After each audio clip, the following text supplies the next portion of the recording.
इस कार्यक्रम के पुण्यार्जक हैं स्वर्गीय श्रीमंत सेठ हुकुमचंद जी कामरा की 11वीं पुण्य स्मृति। इस कार्यक्रम के श्रद्धान्वित परिवार पत्नी श्रीमती सुशीला कामरा, पुत्र विनोद कामरा, शशि देवेंद्र कामरा, नीलम राकेश कामरा, ज्योति सुनील कामरा, सपना मुकेश कामरा एवं समस्त श्रीमंत सेठ कामरा परिवार, ललितपुर, कामरा शूटिंग शर्टिंग, सूरत।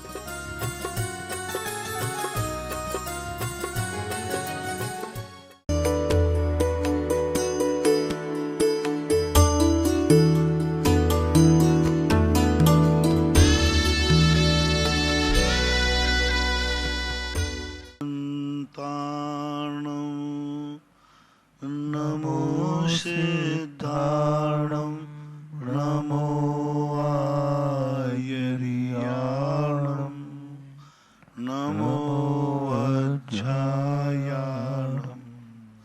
नमो लोये सव्यसाहूर्णम्।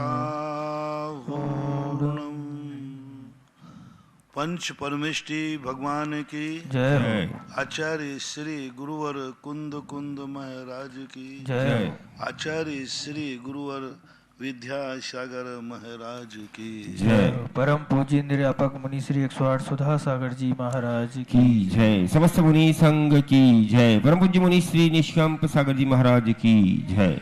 बागी द्वारा से दिशांत जन की जिज्ञासा है। महाराज श्री के चरणों में नमोस्तु। महाराज श्री, यदि जीव जिसकी विशुद्धि या एकाग्रता अच्छी थी, लेकिन अभी प्रमाद बस वह इतनी विशुद्धि या एकाग्रता नहीं बना पा रहा है, तो वह प्रमाद भी कर्म उदय से माना जाए या सचेतता में कमी माना जाए? कृपया समाधान करें। चेतनता की कमी। कर्म का उदय हमेशा काम कार्य नहीं होता। हमारी तत्रुचि कम, हमारे स्वार्थ की प्रबलता। जब व्यक्ति के अंदर स्वार्थ की प्रबलता आ जाती है तो उसे निस्वार्थ कार्य करने में अरुचि हो जाती है। उसे तुरंत दिखने लग जाता है इस कार्य से मुझे लाभ क्या है। ये कीड़ा जैसे ही दिमाग में घुसता है तैसे उसकी हर अच्छी क्रियाओं के प्रति अरुचि हो जाती है। मुझे इससे क्या लाभ मिलने वाला है। और ये के बाद एक और दिमाग में बात आ जाती है, मुझे प्रत्यक्ष लाभ क्या है। मिलेगा अगले भाव में, मिलेगा कल, कभी मिलेगा। आज मुझे प्रत्यक्ष में क्या लाभ है। तो जब ये दो चीजें व्यक्ति के दिमाग में आती हैं कि एक तो अपना स्वार्थ, हर क्रिया में व्यक्ति अपने स्वार्थ को स्थापित कर रहा है। वो सब कुछ करना जानता है, सब कुछ करना चाहता है, लेकिन बस वो ये सोचता है तुरंत बनियाई बुद्धि से, मुझे इससे क्या लाभ है, मैं क्यों करूं, मुझे क्या पड़ी है, मैं क्यों पेन लूं, मैं क्यों टेंशन करूं, मुझे क्या पड़ी है मंदिरों से, तीर्थ क्षेत्रों से, हमें क्या पड़ी है दुनिया मरे और जिए, मुझे क्या लाभ होने वाला है। बस वही व्यक्ति निर्दयी हो जाता है। वही व्यक्ति कहता है कि मैं क्यों किसी अस्पताल में मरने वाले मरीज को बचाऊं, मुझे क्या लाभ है, मुझे क्या लेना देना है।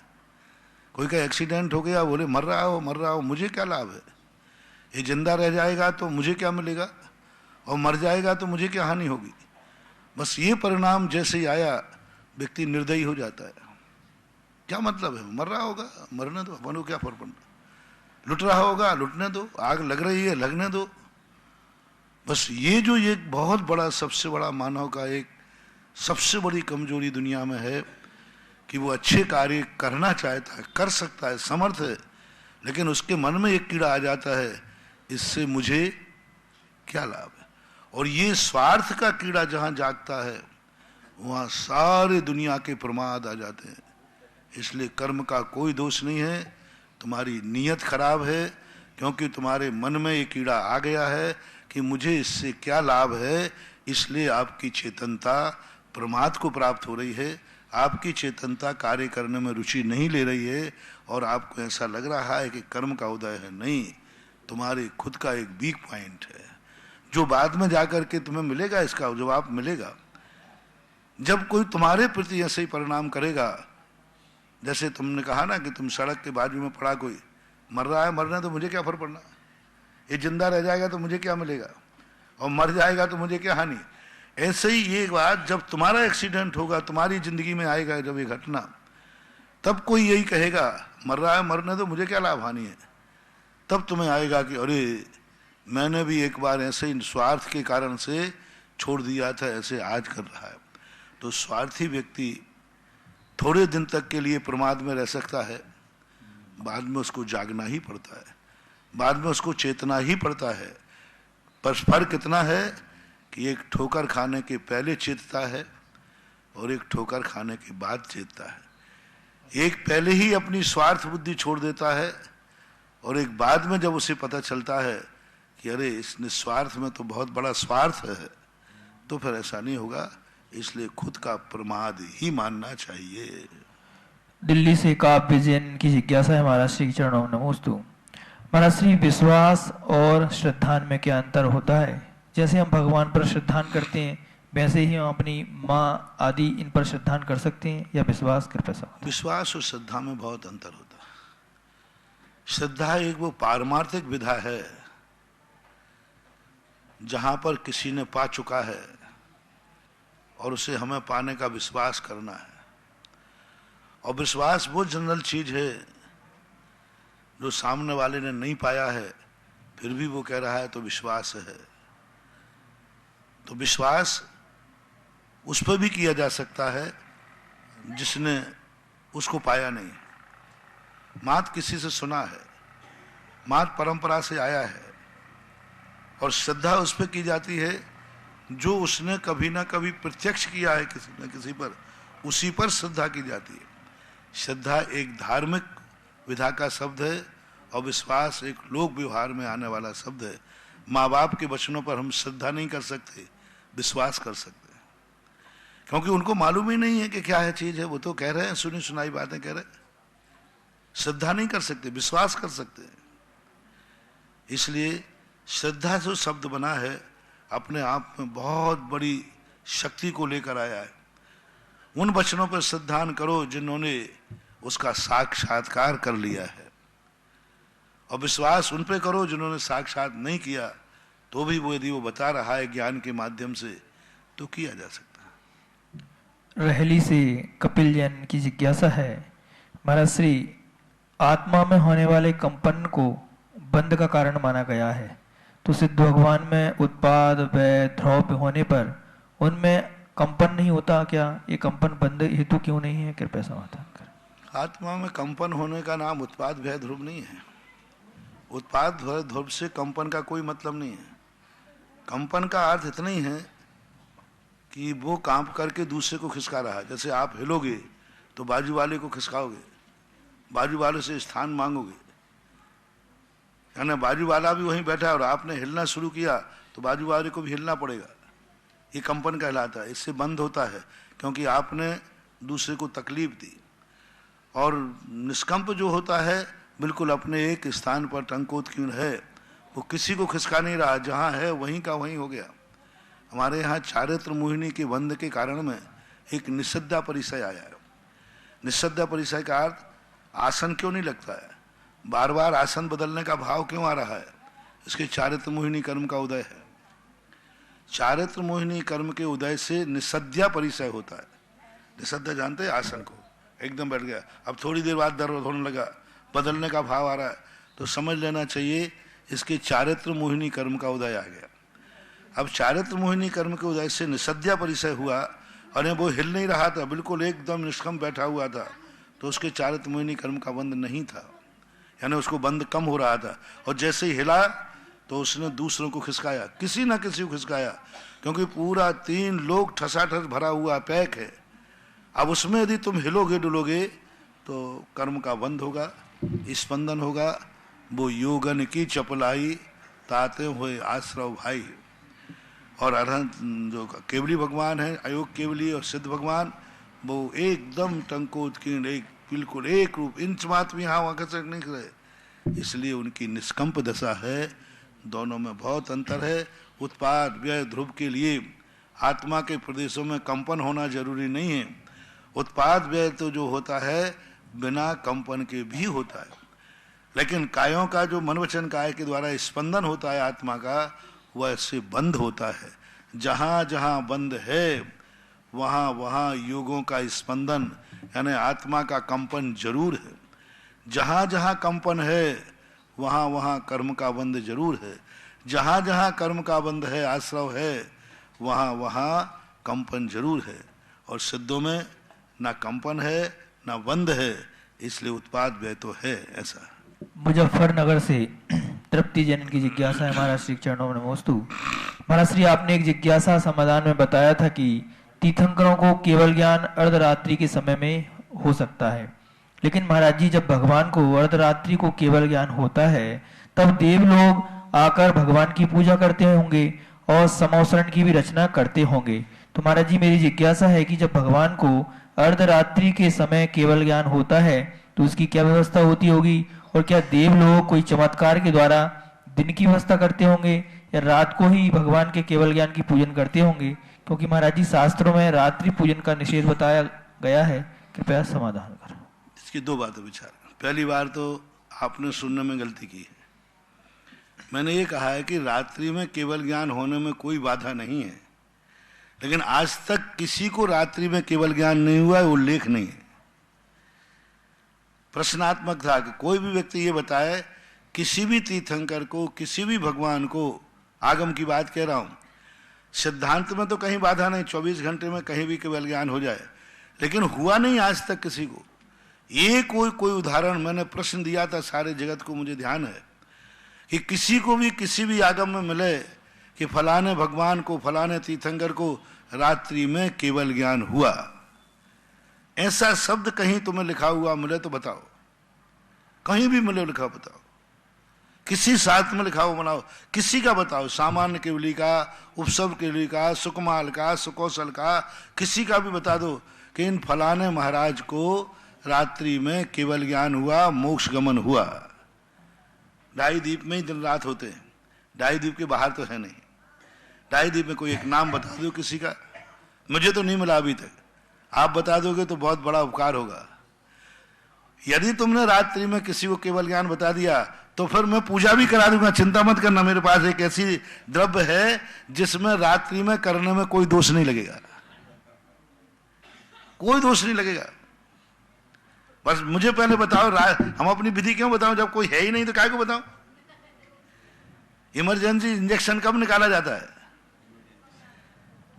तो पहले आप रात्रि में किसी को केवल ज्ञान कराओ, फिर मैं पूजा कराता हूं, और रात्रि पूजन का दोष तुम्हें नहीं लगेगा। ऐसा मंत्र एक हमारे पास है, वो पढ़ लेंगे तो बिना उसके हो जाएगा, काम हो जाएगा। पहले आप बताओ रात्रि में हुआ किसको है ही नहीं, कहीं उल्लेख ही नहीं मिला, ना यहां मिला, ना विदेश क्षेत्र मिला, ना कहीं मिला कि रात्रि में। महावीर स्वामी को हुआ तो प्रत्युष काल में हुआ। प्रत्युष काल का उधर सूर्य किरण निकल रही है और उधर उनको केवल ज्ञान हो गया है।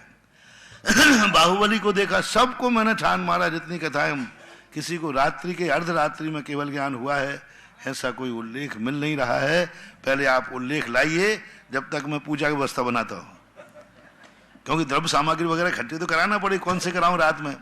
मैं तो करने वाला हूं नहीं और भक्तों को करने नहीं दूंगा, पर कोई पूजा की व्यवस्था बनाता हूं। फिर मैं सोचता हूं कि रात्रि केवल ज्ञान की पूजा कैसे होना चाहिए, आगम से दोष नहीं आए और पूजा हो जाए, फिर मैं इकट्ठी करता हूं। आप पहले लाइए। अंगानेर से इनकी जिज्ञासा है। महाराज श्री के चरणों में नमोस्तु। महाराज श्री आचार्य श्री जी ने अपने ग्रंथ हाइकू में लिखा है कि चिंतन मुद्रा प्रभु की नहीं, क्योंकि वह दोष है। चिंतन मुद्रा को महाराज श्री दोष क्यों कहा गया है? चिंतन मुद्रा प्रभु की नहीं, क्योंकि वह दोष, उसमें दोष है। दोष चिंतन मुद्रा में दोष? हाँ, चिंतन मुद्रा में दोष है, प्रभु की मुद्रा नहीं है। तो इनका पूछना है महाराज श्री, चिंतन मुद्रा को दोष क्यों कहा गया है? चिंतन मुद्रा बहुत बड़ा दोष है, वो कहीं अभी अधूरा है, अतृप्त है। चिंतन किसको होता है? जिसको फिक्र लगी है इसका क्या अर्थ है, एक इसका कैसा चिंतन होना चाहिए, ये आगम से कैसे सिद्ध होगा, ये तर्क से कैसे सिद्ध होगा, इसका कोई विरोध नहीं कर दे। कारण कार्य की विवक्षा जिसके जीवन में चल रही है, चिंतन का अर्थ होता है कारण कार्य की विवक्षा। ये किस अपेक्षा से सही है, किस अपेक्षा से सही है, ऐसा चिंतन केवल ज्ञानी नहीं करते। ऐसा चिंतन करना भी एक प्रकार के चिंता के निकट ही है। चिंतन हो रहा है कि ये भगवान सिद्धालय में कैसे विराजमान है, उनका स्वरूप कैसा है, ये प्रश्नात्मक। चिंतन हमेशा ईहा ज्ञान पूर्वक होता है। जितने भी चिंतन है बिना ईहा के नहीं होगा। पहले ईहा होगी फिर बाद में चिंतन होगा। और ईहा का अर्थ है प्रश्न, ऐसा कैसे है। और भगवान को ईहा हो जाना, जैसे अपन ने कहा ऐसा कैसे है, तो चिंतन झलक रहा है कि नहीं, चिंता झलक रही है कि नहीं। भगवान का ज्ञान ईहा ज्ञान पूर्वक नहीं, क्योंकि अवग्रह ईहा अवाय धारणा ये मति ज्ञान के भेद हैं। इसलिए और ईहा पूर्वक ही चिंतन होता है। तुम कहो शुद्ध ज्ञान है चिंतन, तो नहीं, शुद्ध ज्ञान मति पूर्वक होता है। जितने शुद्ध ज्ञान हैं वे मति ज्ञान पूर्वक होते हैं, और मति ज्ञान चिंतनात्मक होता है। मति स्मृति चिंता भी निरोध इत्यनर्थांतरम, ऐसा पूज्यवर उमा स्वामी ने तत्वार सूत्र में एक सूत्र आया है। मति स्मृति चिंता अभिनिरोध आदि इत्यनर्थांतरम, यानी उसमें चिंतन भी आया, चिंता भी आया। तो ये मति ज्ञान के पर्यायवाची होकर, और जिस चिंतन को अपन शुद्ध ज्ञान मानते हैं वो शुद्ध ज्ञान भी मति ज्ञान पूर्वक होने से सदोष है, यानी टेंशन का कारण है। केवली भगवान यह ज्ञान पूर्वक नहीं जानते, मति ज्ञान पूर्वक नहीं जानते, शुद्ध ज्ञान पूर्वक नहीं जानते, वो प्रत्यक्ष जानते हैं। परोक्ष जो जानता है वह चिंतन का विषय है, यानी टेंशन का विषय है। केवल ज्ञानी प्रत्यक्ष जानते हैं और यह मति ज्ञान के बिना जानते हैं। इसलिए पूज्यवर ने ये पंक्ति लिखी है। अशोकनगर से निर्मल जन मिर्ची इनकी जिज्ञासा है, महाराज श्री के चरणों में नमोस्तु। महाराज श्री, निमित्त ज्ञान की परिभाषा क्या होती है एवं है क्या वर्तमान में किसी मुनि महाराज को होता है या हो सकता है, कृपया समाधान करें। निमित्त ज्ञान का अर्थ होता है किसी निमित्त को देख करके अनुमान से किसी का कार्य की घोषणा कर देना। चींटी अंडे लेकर के डाली पे पेड़ पे चढ़ रही है दीवार पर, बोले बरसात होगी अच्छी होगी। बोले टिटई ने अपने अंडे पेड़ के ऊपर दिए। टीटी होती ना, टीटी बोलती ना, वो अंडे हमेशा नदी में देती है। इस बार अंडे टिटोरी ने अपने अंडे पेड़ के ऊपर दिए। तो निमित्त ज्ञान बताता है कि उसको अनुमान लग गया इस साल बरसात होगी, बाढ़ आएगी, अंडे बह जाएंगे, इसलिए उसने पेड़ पे दिए। तो ये टीटी को निमित्त ज्ञान हो गया। और बताते हैं किसान लोग इसी से देखते हैं, खेतों में नदी किनारे वो टीटी के अंडों को देखते हैं। यदि नदी के अंदर अंडे पड़े हैं तो समझ लेते हैं कि इस साल बरसात नहीं होगी, और टिटोरी ने अंडे वहां नहीं दिए हैं तो समझ लेते हैं कि बरसात होगी। अब एक टिटोरी को निमित्त ज्ञान है। चींटी अंडे लेकर चलती है, उसको ज्ञान नहीं होकर के, लेकिन संकेत है। तो ऐसे निमित्त ज्ञानों के माध्यम से जान लेते हैं। कौआ प्रातःकाल पूर्व दिशा की मुख करके आपके घर के मुडेर पर बैठकर, छत पर बैठकर, घर के आंगन के पेड़ पर बैठ करके पूर्व दिशा की ओर मुंह करके बोल रहा है। निमित्त ज्ञानी कहता है कोई ना कोई अच्छी खबर आने वाली है आज, क्योंकि कौआ पूर्व दिशा को बोल रहा है। और यदि वही कौआ उत्तर दिशा की तरफ बोल रहा है, समझ लेना शाम तक कोई अशुभ समाचार आने वाला है। अब बोलो, कौआ उत्तर दिशा को मुंह करे बोले और सूखी लकड़ी और बोल ले में मुंह में, और सूखी लकड़ी को खोद रहा हो, तो समझ लेना चाहिए कोई बुरा समाचार आएगा। सूकर भैंस या सूकर के ऊपर बैठकर दक्षिण दिशा की तरफ बैठ करके अपने मुख में मल दबाए हो, समझ लेना कोई मौत का समाचार मिलने वाला है। अब देख लो, कौए के मैंने 3 रूप बता दिए। वही कौआ सुबह 9 बजे के पहले पूरब दिशा की तरफ करके बोल रहा था, आपको कोई शुभ समाचार मिलेगा शाम तक। इसको बोलते निमित्त ज्ञान। जैसे कल प्रश्न आया था ना कि भद्रबाहु स्वामी ने 2 माह के बालक को देख करके, आवाज सुनकर के 12 साल की घोषणा की थी निमित्त ज्ञानी की। तो निमित्त ज्ञान आज हो सकता है यदि अच्छा अध्ययन है, अच्छा स्वाध्याय किया है, एकाग्रचित है, ध्यान में निपुण है और शास्त्रों का मंत्रों का ज्ञाता है, तो वो निमित्त ज्ञान से बहुत कुछ बचा सकते हैं। शास्त्रों में बड़ा पड़ा है निमित्त ज्ञान। जैसे निमित्त ज्ञान, दाईं आंख फड़कते देख करके समझ लेना कुछ अच्छा होने वाला है, और बाईं आंख फड़क करके पता चल गया बाईं आंख फड़क रही, कुछ बुरा समाचार मिलेगा, कुछ बुरा होगा। 100% समझना। ये तो ऐसा घटित होता है कुछ पूछो मत। बाईं आंख फड़क रही, कुछ ना टेंशन होगा। अब इसके 14 भेद हैं। एक आंख के 14 प्रकार हैं फड़कन के। आंख ऊपर फड़क रही है, पलक पे फड़क रही है, कोने में फड़क रही है, नीचे फड़क रही है, यहाँ फड़क रही है, हाथ फड़क रहा है, कंधे में, भुजा में, छाती में, नाभि में, पीठ पर, कौन सा अंग किसने स्थान पर फड़क रहा है, उसके सारे के सारे फल शास्त्रों में लिखे। निमित्त ज्ञान में लिखा है पल्ली पतन, छिपकुली का गिरना। अब छिपकुली कहाँ गिरी है, शरीर में कौन से अंग पर गिरी? कुछ अंगों पर शुभ होती है और कुछ अंगों पर अशुभ होती है, छिपकुली अकेले का। अब पल्ली पतन तो पल्ली पतन होता है, लेकिन उसका है नियम है। बिल्ली बोल रही है, अपने सम्मुख बोल रही है, पीछे बोल रही है, आजू बोल रही है, नीचे बोल रही है, ऊपर बोल रही है, इसके भी शुभ अशुभ फल है। निमित्त ज्ञान। बिल्ली रोती है ना, बिल्ली, तब वो कहाँ रो रही है?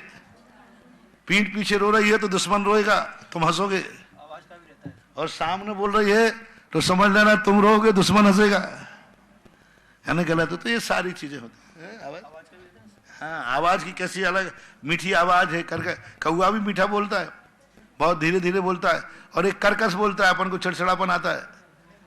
तो ये निमित्त ज्ञान कहलाते हैं। बहुत सारे निमित्त ज्ञान वर्तमान युग के ग्रंथों में भरे पड़े हैं, यत्र तत्र। ऑनलाइन जिज्ञासाओं के बाद यहाँ उपस्थित सभी श्रावक श्राविकाएं और जिनवाणी चैनल और सुधा चैनल के माध्यम से देख रहे देश विदेश के श्रावक श्रावकों की ओर से परम पूज्य श्री के चरणों में कोटि से है नमोस्तु नमोस्तु नमोस्तु। गुरुवर, आज की प्रथम जिज्ञासा के लिए आमंत्रित कर रहा हूँ विनोद जी मोदी, अशोकनगर, और तैयार है कि श्रीमती सुनीता जी सेठिया, बिजलिया।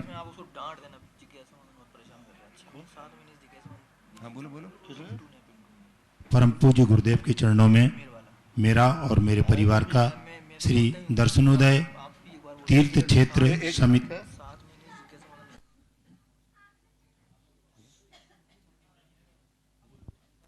महावीर। हाँ बोलो। परम पूज्य गुरुदेव के चरणों में मेरा और मेरे परिवार का परम श्री दर्शनोदय तीर्थ क्षेत्र समिति थुवन जी का बारंबार नमोस्तु नमोस्तु नमोस्तु। परम पूज्य गुरुदेव, आज प्रथम तो मेरी जिज्ञासा ये है कि 23 तारीख को भगवान आदिनाथ का निर्माण महोत्सव का कार्यक्रम है और हमारे क्षेत्र पर बड़े बाबा श्री आदिनाथ स्वामी हैं। हमें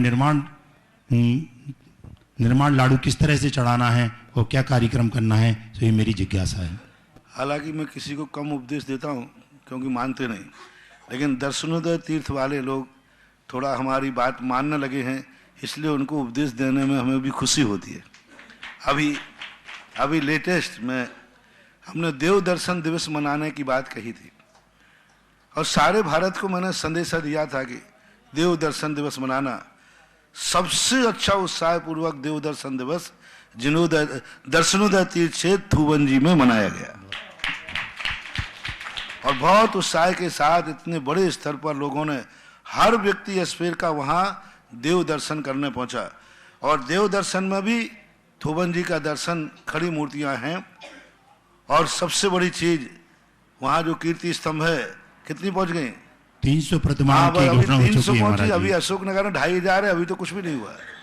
2500 घर है। मैंने अशोकनगर को सबसे पहले कहा है, जो घर में शास्त्रों में आता है जिंदगी में मरने के पहले तुमने बाल बच्चे पैदा किए, मकान बनाए, दुनिया भर के पाप किए, मरने के पहले कहीं ना कहीं एक जिनबिंब बैठाल के जरूर मरना। हर व्यक्ति ये सोच ले, कितने भी गरीबी में जिंदगी जीवे, कितनी परेशानी में जीवे, संकट तो आते रहते हैं संसार के खर्चे तो लगे रहते हैं, हाल ही बीमारी में लाखों चले जाते हैं, लेकिन अपने जीवन में एक जिनबिंब, तो अब वेदियों पर तो जिनबिंब बैठ नहीं सकते क्योंकि इतनी जगह वेदियों पर नहीं रहती। एक सहस्रकूट की जो परंपरा अपनी प्राचीन है, इस सहस्रकूट में एक साथ 1008 मूर्ति बैठती हैं, इसलिए हर व्यक्ति को एक सहस्रकूट में अपना जिनबिंब बैठाल करके आगम की आज्ञा का दस्तूर पूरा करना है। और थुवन जी क्षेत्र में दर्शनोदय के अंदर मैंने कहा था, अशोकनगर, गुना, मुगावली आदि सबके लिए बहुत बड़ी चीज तुम्हारे दर्शनोदय तीर्थ क्षेत्र में कीर्ति स्तंभ बन रहा है। जल्दी जल्दी 500 से ऊपर पहुंचो और निर्माण कार्य चालू करो। नक्शा बन के तैयार है। अब आगे आदिनाथ भगवान का दिवस, इसको हमने मोक्ष कल्याणक के साथ मोक्ष दिवस नाम से घोषित किया है। जय हो। और मोक्ष दिवस सारे भारत के लोग मनाएं। जिस कार्य की शुरुआत जिस दिन होती है उसको दिवस के रूप में घोषित करना चाहिए। तो सबसे पहले मोक्ष में जाने वाले मुमुक्षु जो मोक्ष जाना चाहते हैं, जिनकी मोक्ष की इच्छा है, वे मोक्ष दिवस को ऐसे ही मनाएं जैसे आप अपने खुद का जन्म दिवस मनाते हैं। और भी दिवस आप मातृ दिवस, बाल शिक्षा दिवस आदि सब मनाते हैं, ऐसे ही मोक्ष दिवस के रूप में सारे भारत को आदिनाथ भगवान का निर्माण महोत्सव मोक्ष दिवस के नाम से मनाना है। आदिनाथ भगवान का निर्माण महोत्सव है, लेकिन वो मोक्ष दिवस, यानी सबसे पहले मोक्ष कोई गए थे तो ऋषभदेव गए थे, मोक्ष मार्ग का दरवाजा। बाहुबली और अनंत वीर्य का नाम मिलता है, लेकिन उनकी तिथि न मिलने से अपन इसी को मानते हैं, क्योंकि मोक्ष मार्ग का प्रथम प्रवर्तन इन्हीं ने किया था। तो यह मोक्ष दिवस के नाम से आप लोग, और आपके यहाँ तो थुवन जी में जिनेंद्र भगवान आदिनाथ भगवान है, ऐसी व्यवस्था बनाओ आप कि पूरे सारे हजारों लोग, पूरे थुवन जी, पूरे अशोक नगर आदि सब आसपास के लोग, तुम्हारे यहाँ पूरे टोटल मंदिर कितने हैं? 26 मंदिर है। 26 मंदिर, 26 लाडू अपनी थाली में सजाओ जी, और अजितनाथ भगवान के 16वें नंबर से शुरू करो जी, और सीधी परिक्रमा लगा करके और आदिनाथ भगवान के यहाँ सबसे बड़ा लाडू चढ़ाओ। ये सबसे बड़ी प्रभावना है। जय हो प्रभु। हर मंदिर को जगाओ, जैसा आदिनाथ मंदिर जाग रहा है ऐसे सब मंदिर जागेंगे। और इस प्रकार की ऐसी व्यवस्था बनाओ, 26 लाडू रखो अपने थाली के अंदर, उस पर ऊपर एक सफेद कपड़ा ढक दीजिए और सफेद कपड़ा के ऊपर श्री लिख दीजिए केसर से, और एक एक व्यक्ति, एक एक परिवार का व्यक्ति एक एक थाली लेकर के शुद्ध धोती दुपट्टा पहन के जावे, और धोती दुपट्टा पहन करके और लाडू को सिर पर लगता जाए। एक एक मंदिर के अंदर तो घुसने की व्यवस्था बनेगी नहीं, बाहर टेबल रख दी जाए, और एक एक मंदिर के सामने निर्माण लाडू चढ़ाता हुआ अजितनाथ भगवान से शुरू करो 16वें नंबर से, और शुरू कर करके पूरा, और 15वें नंबर पर जाकर बड़े बाबा के यहाँ बड़ा लाडू चढ़ाओ, ठाठ से अभिषेक पूजन और निर्माण कान पढ़ के निर्माण लाडू चढ़ाओ। देखो इसका मजा संक्रांति के मेले से भी ज्यादा मजा इसका आएगा, क्योंकि इसमें एक बहुत बड़ा मोदक चढ़ाने की बात है। लाडू नैवेद्य भी नहीं है, एक प्रतीकात्मक है। कई लोग लाडू को नैवेद्य समझते हैं, नैवेद्य नहीं है ये एक प्रतीक है सिद्ध भगवान को प्राप्ति करने का। तो ऐसे एक अच्छे बढ़िया गाजे बाजे के साथ में निर्माण लाडू को 2400 मंदिरों के अंदर चलाएं। और यदि अशोकनगर में मनाना है तो सीधे के सीधे सारे लोग पूरे अशोकनगर में भी ये मनाएं। पूरी समाज चंद्रपुर मंदिर सुभाष नगर में इकट्ठी हो और लाडू सिर पर रख करके 1-1 किलो का लाडू बना लो, 2-2 किलो का अपने घर से, या इकट्ठे बना लो। 1 किलो 2 किलो का एक लाडू बनाओ, थाली में रखो, सफेद कपड़ा रखो, ऊपर श्री लिखो, एक झंडी लगाओ छोटी सी, और सब धोती दुपट्टा पहन करके 2 लाइनों में सीधे चंद्रपुर भगवान से गांव के मंदिर आदिनाथ भगवान पर निर्माण लाडू चढ़ाए। क्योंकि गांव के मंदिर में आदिनाथ भगवान है ना, आदिनाथ भगवान।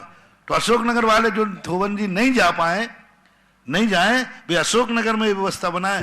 यानी हर व्यक्ति के जिनके गांव में जो मंदिर हैं, वो एक मंदिर से दूसरे मंदिर तक की यात्रा निर्माण लाडू के साथ करें। ऐसा एक बार हमने अजमेर के अंदर किया था। केसरगंज से 1008 लोग निर्माण लाडू लेकर के चले थे सिर पर से, और पूरे नगर में से होते हुए सेठ जी की नसिया में उसका समापन हुआ था। बड़ी प्रभावना हुई थी, बहुत आनंद आया था। 1008 लोग थे बराबर, 1-1 किलो के लाडू सिर पर रख करके और जा रहे थे सब लोगों के लिए। तो ऐसा उत्साह के साथ मनाओ मोक्ष दिवस। जी, परम पूज्य गुरुदेव के चरणों में तारीख पड़ रही है 23 तारीख गुरुवार को है महाराज। जनवरी अभी ना जी, हाँ 2-3 दिन बाद आ रही है 23 जनवरी। सभी लोग अपने अपने मंदिरों में, क्योंकि आदिनाथ भगवान का कल भी मैंने बताया था, बहुत बड़ा, मैंने आदिनाथ का बहुत बड़ा उपकार है। उन्हीं के उपकार से हम सब अपन लोग आज प्रशस्त जी रहे हैं। तो आदिनाथ भगवान को महोत्सव बहुत धूमधाम से मनाना चाहिए। दूसरा, इतिहास सारी दुनिया कहती है जैन दर्शन के संस्थापक भगवान महावीर स्वामी हैं। उसके पहले नहीं, महावीर स्वामी 2.5-3 हजार वर्ष हुए हैं।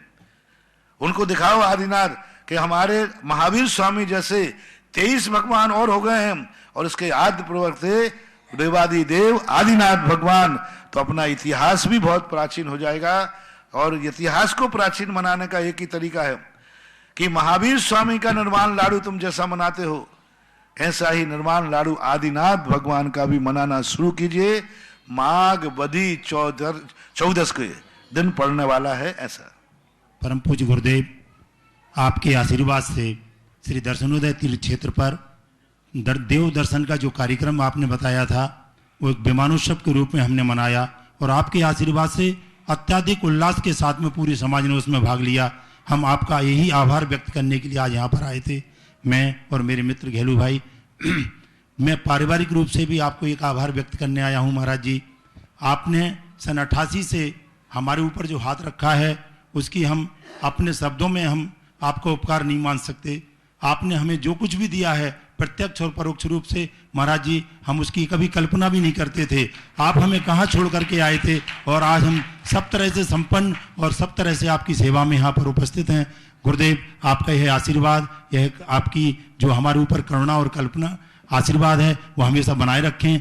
आज आपके आशीर्वाद से सब कुछ हो गया है। मेरा बेटा महाराज जी आपके आशीर्वाद से 27 दिन की मेहनत से सीए की फाइनल परीक्षा में उत्तीर्ण हो गया और वो सीए बन गया है। आपका अनंत उपकार है गुरुदेव। बारंबार नमस्तु नमस्तु नमस्तु। आभार तो अंत में व्यक्त किया जाता है, अभी तो बहुत सारे आशीर्वाद मिल रहा है। महाराज जी बिल्कुल आशीर्वाद की अपेक्षा है। महाराज जी सुनीता जी शेठिया के बात आ रही कि महावीर भैया जी अजमेर। नमस्ते महाराज जी, मेरा प्रश्न यह है कि दान देने की जो परंपरा है क्या वो प्राचीन काल में भी थी, और थी तो कब से प्रारंभ हुई, और उसके पीछे क्या कोई कहानी है या? कहानी तो किसी की नहीं है, कुछ चीज अनादि अनंत होती। जब से लोग कमा रहे हैं तब से दान की परंपरा है। अब कमाई का दिन तुम बता दो, दान का दिन मैं बता दूंगा। जब से रोटी खा रहे हैं लोग, जब से दान के आहार दान की परंपरा है। अब कब से आप लोगों ने रोटी शुरू की तब से बता दूंगा मैं। जब से लोग बीमार हो रहे हैं तब से औषधि दान आया है। अब कब पहला बीमार कौन था तो हम पहली दवाई बता देंगे दान कौन था। पहला जब से लोग ज्ञान प्राप्त करना चाह रहे हैं तब से पढ़ाने वाले भी रहे हैं। ये अनादि अनंत काल की आवश्यक वस्तु है, न इसके पीछे कोई कहानी है। ये शाश्वत अविनाशी है। जब से संसार है तब से परमार्थ है। जब से पाप है तब से दान है। जब से पाप है तब से पुण्य है। जब जब व्यक्ति ने धन अर्जन किया तब तब दान देने की बात आई, और धन अर्जन न करना बंद हो जाता है तो दान भी बंद हो जाता है। ऐसा नमस्ते महावीर भैया जी के बाद तैयार रहेगी श्री मीना जी ठोला बिजुलिया। मेरे गुरुदेव को बारंबार नमस्तु। महाराज श्री, आज तारिका भाभी आई थी क्षेत्र पर और वो किसी कारणवश चली गई। महाराज श्री, आज उन्होंने पूरा क्षेत्र देखा, मूल नायक के दर्शन किए। जो मूल नायक का बड़े विशाल मंदिर बन रहा है उसके भी दर्शन किए। फिर उसके पश्चात जो शिलालेख है चरणों पर गई, और चरणों पर जैसे ही 9 बार नमोकार मंत्र बोला और गगन विहार करते हुए पार्श्वनाथ भगवान को देखा, तो उनको ऐसा लगा, ऐसा आभास हुआ कि पार्श्वनाथ भगवान मेरे तरफ आ रहे हैं और मेरे को कुछ कह रहे हैं। ऐसा कहा तो उनको ऐसी अनुभूति, वो उनकी भावना थी कि महाराज श्री से ये प्रश्न मैं पूछूं, लेकिन वो क्या महावीर भी आप मेरी मैंने पहले ही दिन कह दिया कि जब से वो गगन विहारी पारसनाथ आए हैं तब से पूरा बिजोलिया क्षेत्र तो मधुबन बन गया है, और वो सम्मिलित शिखर पहाड़ बन गया है। जय हो। क्योंकि आपने देखा नीचे मधुबन है और शिखर जी ऊपर है, तो सब लोग किसको याद करते हैं? सब लोग मधुबन की दर्शन करने जाते हैं कि सम्मिलित शिखर की? आनंद किस में आता है? सम्मिलित शिखर में। बस यही दशा यहां होना है। इनकी प्रतिष्ठा तो होने दो, सारी दुनिया उनको मानेगी पारसनाथ भगवान का सम्मिलित शिखर, और ये जो अंदर है ये मानेगी कि मधुबन क्षेत्र है, धर्मशालाएं हैं। जय हो। हालांकि मधुबन में मंदिर भी बहुत हैं, लेकिन वहां की वर्गणाएं, और मैं आज से नहीं, मैंने तो ये शक्ति 20 साल पहले ही देख ली थी। तभी तो मैं अपने उस सिर से, उन सिर पहाड़ की चट्टानों से सिर फोड़ रहा था। भाटा स्थान है, सब भाटी भाटा है। कमट ने तो फेंकी थी पारसनाथ के ऊपर, और मैं उन चट्टानों से जब से 20 साल हो गए तब से सिर फोड़ रहा हूं, और सिर फोड़ते फोड़ते आखिर चट्टान ही फूट कर पारसनाथ निकले। मेरा सिर बिल्कुल अच्छा है। जय हो, जय हो। एकदम सपासट बिल्कुल बढ़िया है। और भगवान आज प्रकट हुए, और वो प्रकट भी ऐसी अलौकिक शक्ति, हर व्यक्ति लगे मैंने तो पहले दिन जैसे भगवान खड़े हुए तैसे अनुभूति हो गई कि अब वस्तुतः यह क्षेत्र तपोदय तीर्थ क्षेत्र का रूप लिया है। अब इस क्षेत्र की महिमा, इसकी एनर्जी, इसका अतिशय दिन दूना रात चौगुना बढ़ना है। अब लोगों को यहां आकर अनुभूति लगेगी कि हम पारसनाथ भगवान की केवल ज्ञान स्थली पर गए थे, और ऐसी अनुभूति होगी, और है ही वो। अभी तो झांकी है, देखते जाओ अभी और क्या क्या बाकी है। महाराज श्री उन्होंने साथ में ये भी कहा था कि मैं ऐसा लगा आज, क्योंकि मौसम भी बहुत ऐसा कश्मीर जैसा लग रहा था, कि पहली बार इस क्षेत्र पे आई हूं, जबकि आ चुकी हैं पहली बार आपके दर्शन करने, लेकिन ऐसा क्षेत्र में आज ऐसी वर्गणाएं हैं, कुछ ऐसी लग रही। नमस्ते। सुनीता मेरा जिठोला की बातें यह रहेंगी। सुनील जी गेलू अशोकनगर। बंधुओं, परम पूज्य श्री के आशीर्वाद से तपोदय तीर्थ क्षेत्र बिजोलिया में श्रीमद जिनेन्द्र पंच कल्याणक प्रतिष्ठा महामहोत्सव 24 फरवरी 2019 से 29 फरवरी 2019 तक भव्य आयोजन परम पूज्य श्री के सत्संग सानिध्य में और परम पूज्य आचार्य गुरुवर संत शिरोमणि से 108 विद्यासागर जी महामुराज के आशीर्वाद से होने जा रहा है। इसमें कुछ पात्र हमारे पास अभी बचे हुए हैं। जिन लोगों की भावनाएं हो अपनी अपनी भावनाएं प्रेषित करेंगे। ईशान इंद्र, सनत कुमार इंद्र, महेंद्र इंद्र, ब्रह्म इंद्र आदि 8 इंद्र, राजा श्रेयांश, राजा सोम, भरत, बाहुबली 8 कुमारियां, 8 कुमारियां, नीलांजना 1 विधि नायक और मांगलिक राजा 4 और महामांगलिक राजा 4। इस तरह ये पात्र जिन लोगों की भावनाएं हो अपनी अपनी भावनाएं टीवी स्क्रीन पर आपकी कमेटी के माता पिताओं के 3 4 5 नाम आ चुके हैं। वे अपने अपने नाम दे दें, फिर प्रतिष्ठाचार्य बैठ करके उनका एक निश्चित समय रख देंगे, और समय एक दिन उनका नियुक्त होगा। जिन जिन को माता पिता बनना है वो अपना नाम दे दें, फिर निर्णय जितने माता पिता बनेंगे उनकी योग्यता, क्योंकि माइक से तो बोली लगेगी नहीं उनकी, फिर उनको अलग से बैठ करके उनके जो कानून नियम होते हैं उन नियमों में कौन खरा उतरता है, फिर उनमें से बैठ करके चयन किया जाएगा। करीबन 4 से 5 नाम आ चुके हैं, और भी जिनको देना हो 2-4 दिन में निश्चित कर दूंगा। तो जिन लोगों की भावना हो इस महामांगलिक पर्व में, महामांगलिक कार्य में पात्र बनने की अपनी अपनी भावनाएं प्रेषित करेंगे। टीवी स्क्रीन पर क्षेत्र कमेटी के मोबाइल नंबर चल रहे हैं, आप मोबाइल नंबर के माध्यम से यहां सूचना दे सकते हैं। जिज्ञासा करेंगी मीना जी ठोला, और तैयार रहेंगे सुनील जी गेलू अशोकनगर। मेरे परम उपकारी गुरुवर के चरणों में मेरे परिवार की तरफ से बारंबार नमस्ते। हे गुरुवर, आचार्य पुष्पदंत एवं भूतबली ने 6000 श्लोक प्रमाण 6 खंड बनाए। उनमें से जीव स्थान, शूद्रक बंद, बंद स्वामित्व, वेदना खंड, वर्गणा खंड, महाबंद, ये किन किन किन किन कार्यों में काम आते हैं? या उन्होंने 6000 श्लोक प्रमाण नहीं बनाए, उन्होंने तो बहुत सूत्र बनाए थे। 6000 श्लोक प्रमाण जो सटखंडागम और धवला आदि बनाए गए हैं वो पूज्यवर वीरसेन स्वामी महाराज ने टीकाओं के हैं, सूत्र रूप में उनके जो हैं। तो उनके जो सूत्र हैं वेदना खंड, वर्गणा खंड, सतरूपणा, ये कर्म सिद्धांत के अनुसार उनका एक विभाजन किया। सतरूपणा का अर्थ है जीवों की स्थितियाँ कितने रूप में कैसे पाए जाते हैं। वेदना का अर्थ है उनके अनुभव, उनको कैसे अनारकी क्या अनुभव करते हैं, देवता कैसा अनुभव करते हैं, कौन से कर्म हैं, किस प्रकार के कर्म हैं, उनको लेकर के बनाया।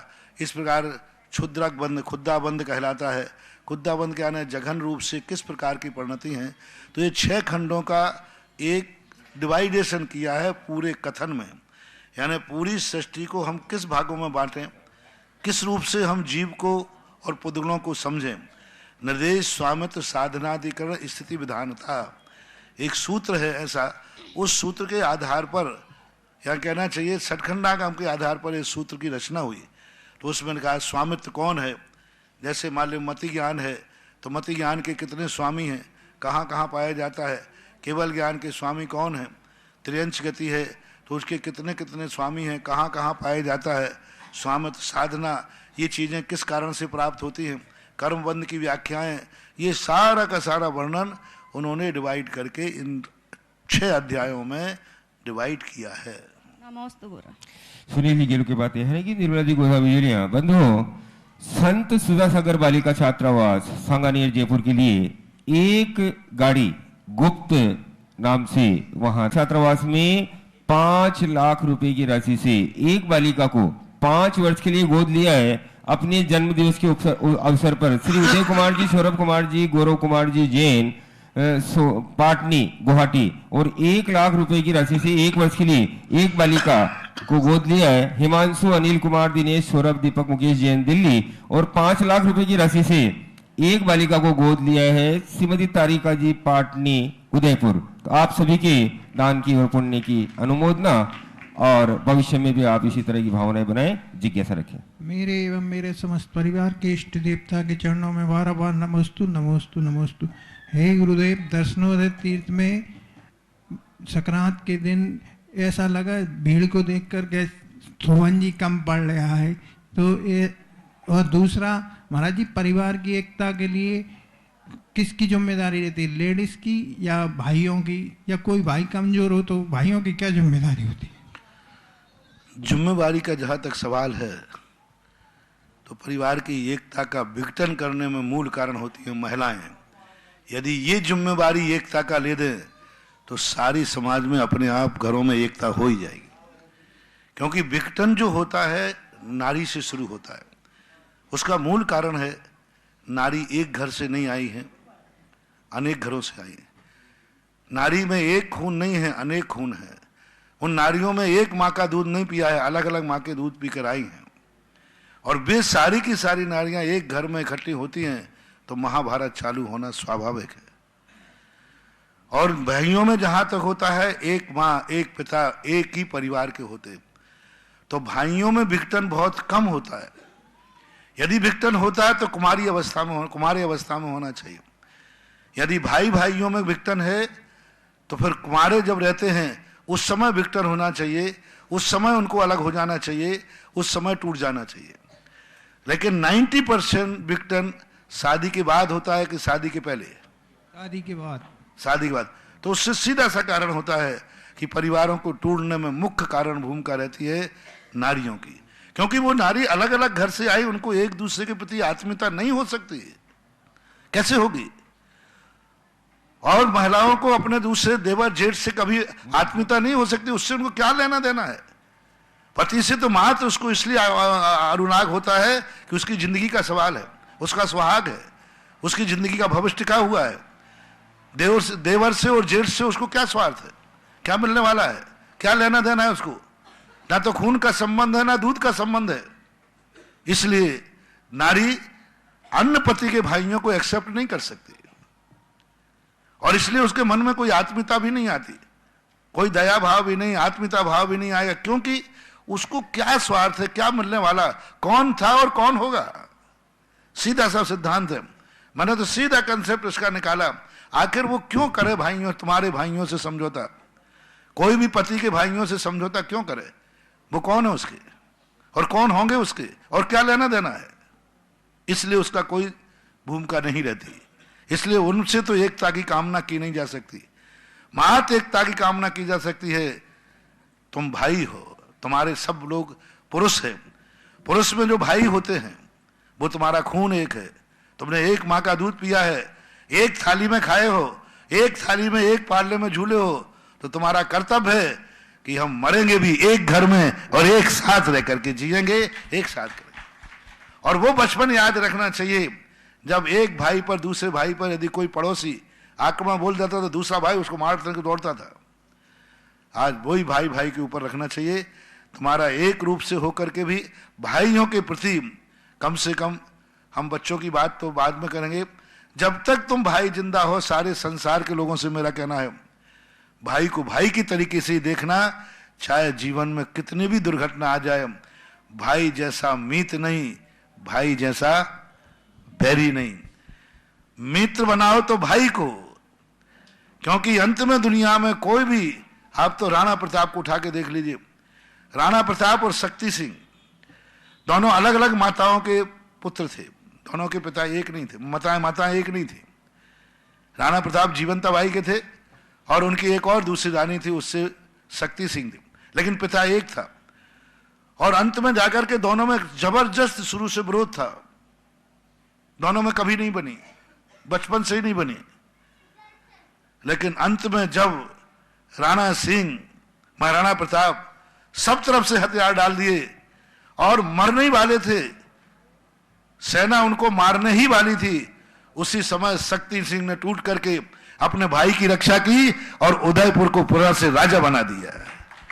इतना बैरी रहा, जिंदगी भर बैरी रहा शक्ति सिंह महाराणा प्रताप का, और अंत में जाकर के उसी भाई ने आकर साथ दिया। तो महानुभाव, कितना भी बैरी क्यों ना हो, भाई सदा साथ देता है। और एक सबसे बड़ा उदाहरण, आज संसार में सबसे बड़े लड़ाकू दो भाई थे, मुकेश अंबानी और अनिल अंबानी। सारी दुनिया ने देखा कि पैसे के लिए लड़े, और आज उन्होंने दिखा दिया दुनिया में, भाई कितना भी लड़े लेकिन भाई भाई ही लड़ेगा। जब एक भाई पर संकट आया तो दूसरे भाई ने अपना खजाना खोदकर भाई को जेल जाने से बचा लिया, और 1 रुपए में नहीं, 250 कितने 400 500 करोड़ का मामला था। बड़े लोगों का छोटा मोटा थोड़ी था। एक भाई के ऊपर, अनिल अंबानी के ऊपर, शायद किसके ऊपर था नाम पता नहीं, इतने करोड़ का कोई भी लोन कुछ भी था, जेल जाना निश्चित था, सब बर्बाद हो जाता। बड़े भाई के अंदर, मुकेश भाई के अंदर एक परिणाम जागा, और दुश्मनी थी, कट्टर दुश्मनी थी, आप सबको मालूम है। अंत में जाकर उसने चेक काट के दे दिया कि लो, भाई ने ऋण लिया था और बड़ी भाई चुका रहा है, छोटे भाई का ऋण बड़ा भाई चुका रहा है। इसका नाम है भाई।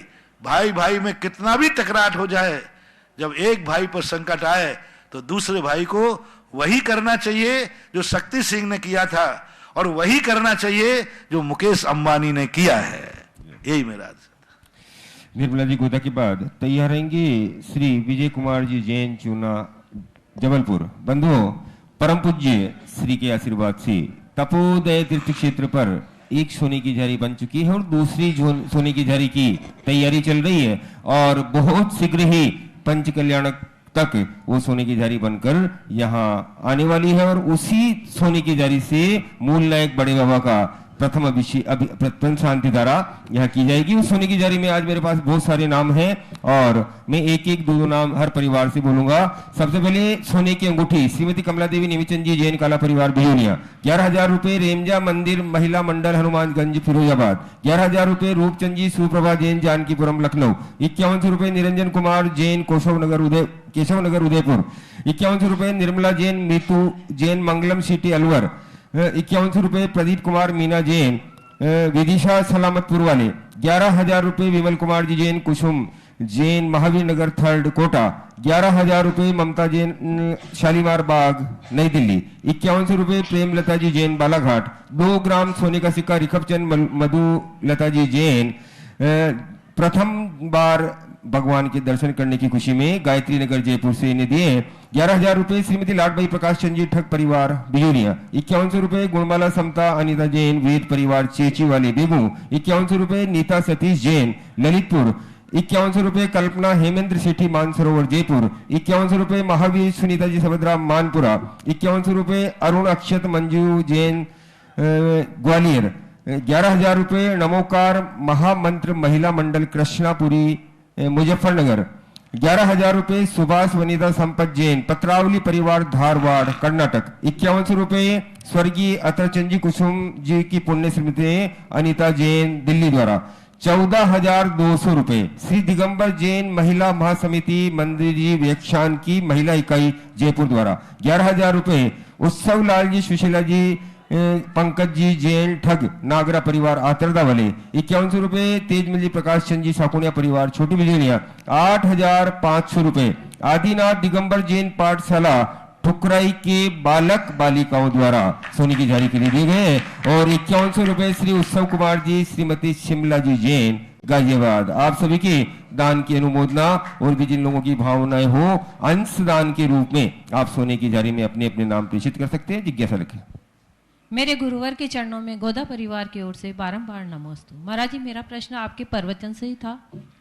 महाराज जी, चातुर्मास में हम रोज नई नई बातें सुनते हैं जो कभी नहीं सुनी। आपने मोबाइल के लिए कहा कि वैज्ञानिक ने आविष्कार तो किया है, लेकिन थोड़े सालों बाद ये बंद हो जाएगा क्योंकि हाथों में कंपन वगैरह होने लग जाएंगे। बीमारी होने के कारण तो महाराज जी भारतीय संस्कृति में 8 घंटे के बाद कोई कार्य नहीं करना चाहिए। यदि काम करेगा तो आयु वर्ग की उदीर्णा होगी क्योंकि शरीर थक जाता है, तो उसमें आत्मघात का दोष लगेगा। अगर हम बहुत टीवी देखते हैं तो नेत्र प्राण के हत्यारे हैं। कान में प्रदूषण आ गया या मोबाइल से ज़्यादा बातें करते हैं तो कान प्राण के हत्यारे हैं। और रसना प्राण में इतनी तेज मिर्ची खाई, आंखों में आंसू आ गए, तो रसना इंद्रिय प्राण की हत्या की। और आपने प्रवचन में ये भी कहा था कि महाराज जी ग्रस्त 8 घंटे तक व्यापार करता है तो उसे करना चाहिए क्योंकि उसके बिना जीवन नहीं चलता है। तो महाराज जी आप तो जिनेंद्र भगवान की कंपनी के मास्टर। प्रवचन का सारांश बता दिया। वस्तुतः सही है कि धीरे धीरे, इसलिए तो आज जल्दी लोग अंधे हो जाते हैं, जल्दी बहरे हो जाते हैं, जल्दी रसना इंद्री खत्म हो जाती है।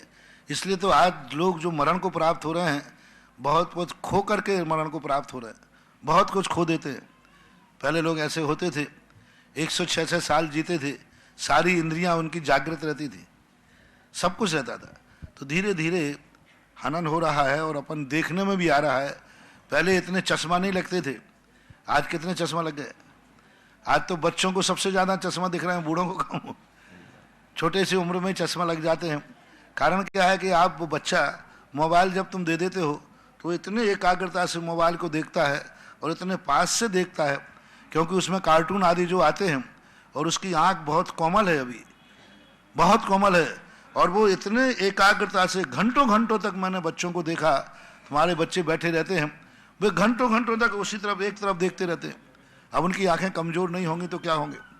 अपने बच्चों की आंखें कमज़ोर नहीं करना है तो बच्चों को कदापि मोबाइल मत दो, और कदापि टीवी के सामने उसको 10 मिनट 15 मिनट से ज़्यादा बैठने मत दो, क्योंकि उसका आकर्षण रहता है।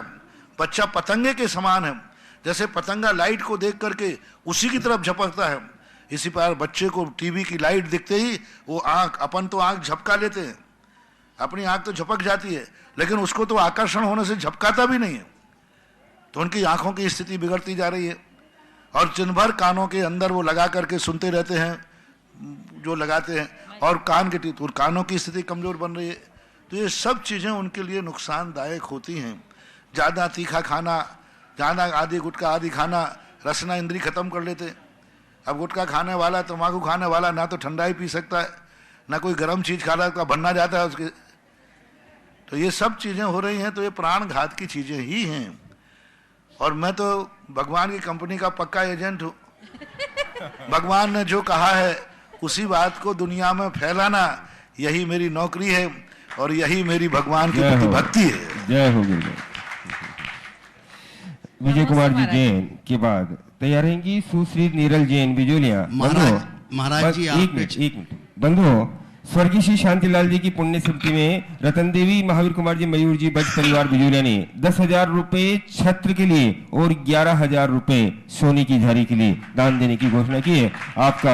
आपके दान की अनुमोदना और परम पूज्य श्री के आशीर्वाद से तपोदय तीर्थ क्षेत्र पर जो श्रेष्ठ कूट जिनालय बन रहा है, उस जिनालय में एक प्रतिमा 1 लाख रुपए की राशि से पवन कुमार जी, तरुण जी जैन उदयपुर, और एक प्रतिमा धर्मपत्नी स्वर्गीय श्री नथीबाई की पुण्य स्मृति में प्रेमचंद जी जैन दिल्ली ने विराजमान करने को सौभाग्य प्राप्त किया है। आपकी भी पुण्य की अनुमोदना जिज्ञासा रखें। महाराज जी, मैं विजय जैन चुन्ना, जबलपुर से दिगंबर जैन पंचायत सभा का सदस्य हूँ। मैं अजमेर से, नारेली जी से होते हुए पूरे बिजोलिया जी, जहाजपुर, और उसके बाद हम लोग चांदखेड़ी जा रहे हैं। प्रसंग है कि हमारे साड़ू भाई, उनके 8 साल के बच्चे का जन्मदिन हम लोग मना रहे हैं। प्रसंग ये है कि हम लोग 15 लोग पूरे परिवार के, मैं जबलपुर से हूँ, मैं साड़ू भाई हूँ, मेरे साड़ू भाई नीरज कुमार जैन ने अपने पूरे परिवार को और अपने पूरे जितने रिश्तेदार हैं सबको बच्चे के जन्मदिन में तीर्थ यात्रा करा रहे हैं। महाराज जी, आपसे मैं दिशा और निर्देशन और जिज्ञासा भी है कि बच्चे का जन्मदिन हम लोग कैसे मनाएं, जिन धर्म को पालने वाले ये मैं आपसे जिज्ञासा है। मिठाई में लाड़ू, रिश्ते में साड़ू। जय हो। ये संबंध कुछ प्रसिद्ध हैं। तो अब मनाने के लिए हम बहुत बार बता चुके हैं। तुम जिस तरीके से मनाने का तुमने चयन किया, ये सबसे उत्कृष्ट तरीका है। लोग जन्मदिन मनाने के लिए हॉस्टलों में, पाप स्थानों में जाते हैं, और आप अपने साढ़ू के बेटे का जन्मदिन मनाने के लिए पवित्र स्थानों पर, तीर्थ क्षेत्र पर निकले हैं। यही उस बच्चे का भविष्य होनहार है कि उसको ऐसे परिवार के लोग मिले कि उसके, जब वो अबोध है, बोध बड़ा होने के बाद वो कहाँ जाएगा, अपने कोई जिम्मेवारी नहीं है। जब वो अबोध है, उस समय उसको तुम लोग तीर्थ क्षेत्र पर लाने का भाव किया, उसके निमित्त से आपने तीर्थ वंदना करने का भाव किया। इसी से सिद्ध हो रहा है कि पूर्व भाव में वो बालक कोई ऐसे धर्मात्मा का परिवार का रहा है जो स्वयं धर्म करता है और सबको भी धर्म कराता है। बहुत सारे लोगों का ऐसा नियत होता है कि वो स्वयं ही धर्म नहीं करते। हमारे शास्त्रों में आया, सेठ सुदर्शन, भरत चक्रवर्ती, ये स्वयं ही धर्म नहीं करते थे। मंदिर जाते थे सपरिवार, पूरे रिश्तेदार को करे, चलो मंदिर चलो। सेठ सुदर्शन के यहाँ कोई भी रिश्तेदार आएगा, पहले मंदिर चलो, भगवान की पूजा करो, बाद में जाकर के और आओ भगत होगी, स्वधर्म आदि। तो जो अच्छे लोग होते हैं वे स्वयं ही धर्म नहीं करते, सबको धर्म कराते हैं। वो बालक नियम से कोई होनहार बालक है, जिसके जन्मदिन पर कुटुंबी नहीं, साधु तक भी तीर्थ यात्रा कर रहे हैं। इसका अर्थ है कि वो होनहार भविष्य में ना जाने कितनों को और धर्म कराएगा। महाराज जी, एक जिज्ञासा और है, वो सामाजिक है कि जितने भी दूसरे समाज के जिन मंदिर हैं, जो भी तीर्थ यात्रा पर जाते हैं, जो भी घूमने जाते हैं, आसपास जो भी दूसरे मंदिर हैं, जो दूसरे जिन धर्मों के हैं, हम सब लोग और ज़्यादातर लोग वहाँ पर जाते हैं। उनमें उनको क्या करना चाहिए, उनको क्या जिज्ञासा है वो? क्योंकि यह राष्ट्रीय मंच है, इसलिए राष्ट्रीय मंच पर राष्ट्रीय ही बात करो, एका की बात करने का समाधान इस मंच से मैं नहीं दे पाऊंगा। जी जी।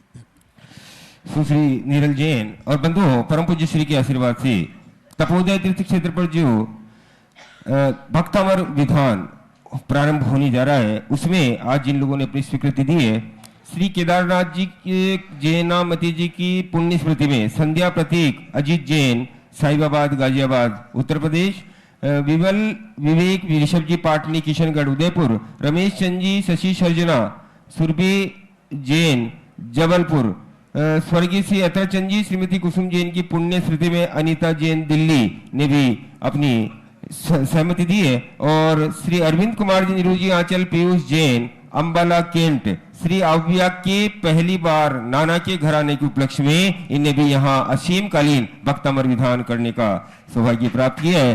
तो सभी के पुण्य की अनुमोदना। और एक जिज्ञासा महाराज जी, साक्षी